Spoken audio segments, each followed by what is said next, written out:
आज हम बात करने वाले हैं माइटोकॉन्ड्रिया के बारे में। तो दोस्तों माइटोकॉन्ड्रिया सबसे पहले हमें ये जानना है कि माइटोकॉन्ड्रिया है क्या चीज़ और इसका काम क्या चीज़ होता है। तो इसका आप इस चीज़ से अंदाज़ा लगा लीजिए, बेसिक उदाहरण लेके चलते हैं कि जैसे हम घरों में बिजली के बिना कोई भी काम नहीं होता है, सेम वैसे ही हम देख सकते हैं कि माइटोकॉन्ड्रिया के बिना सेल का कोई भी काम नहीं होता।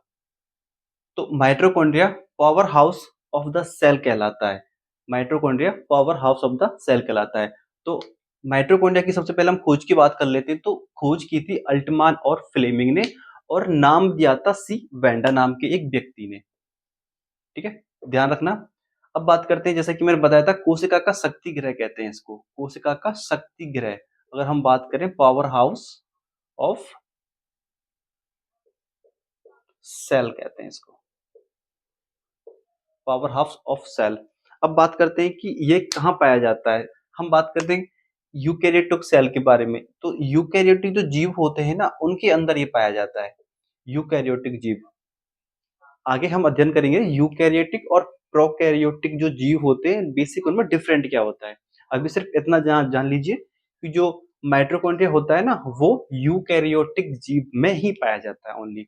अगर हम बात करें डबल मेम्ब्रेन की, जी हाँ दोस्तों, इंपॉर्टेंट है ये वाला। माइटोकॉन्ड्रिया में डबल मेम्ब्रेन पाया जाता है। ओके, मैंने डायग्राम बनाया हुआ है, डायग्राम की तरफ चलते हैं। तो देखो ये है माइटोकॉन्ड्रिया का डायग्राम।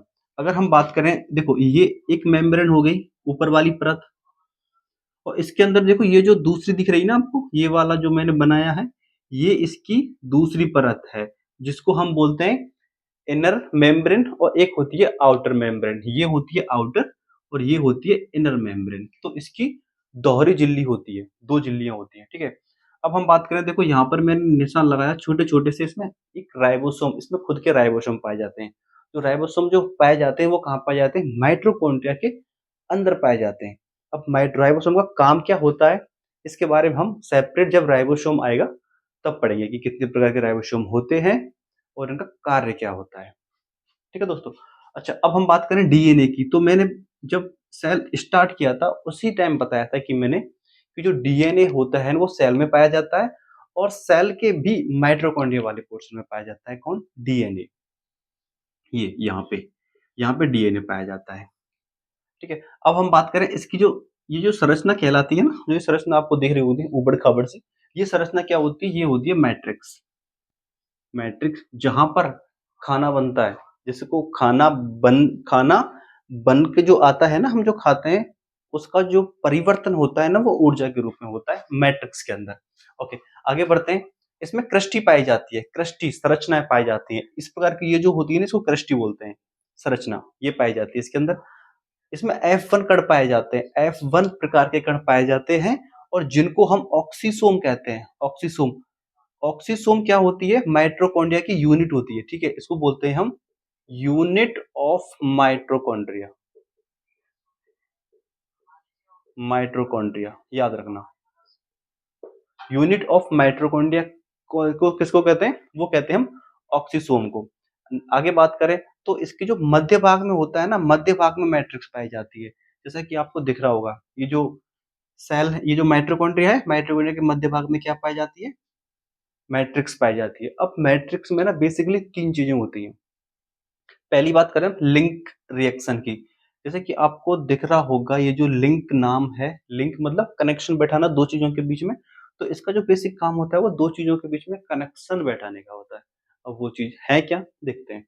देखो, एक हो गया ग्लाइकोलाइसिस। ग्लाइकोलाइसिस, हम जो भी खाते हैं ना, हम जो खाते हैं वो ग्लूकोज के रूप में होता है। ठीक है, अब ग्लूकोज को, और यहाँ पर जो क्रेब्स चक्र, क्रेब्स चक्र क्या होता है, जो हमने खाया है उसको एटीपी के रूप में, एटीपी के रूप में जो हम ऊर्जा देते हैं ना, वो वाला चक्र कहलाता है क्रेब्स चक्र।